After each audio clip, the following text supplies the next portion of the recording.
তো finally guys আমি ID ফিজেন্স family থেকে সাগর বলছি, তোমাদের সাথে রয়েছি।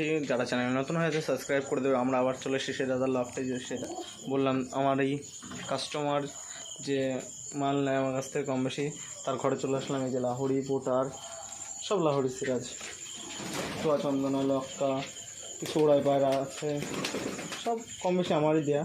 এটা লকটা আমারই দেখতে হয় কম বেশি এসে। যারা চ্যানেল নতুন হয়েছে সাবস্ক্রাইব করে দেবে।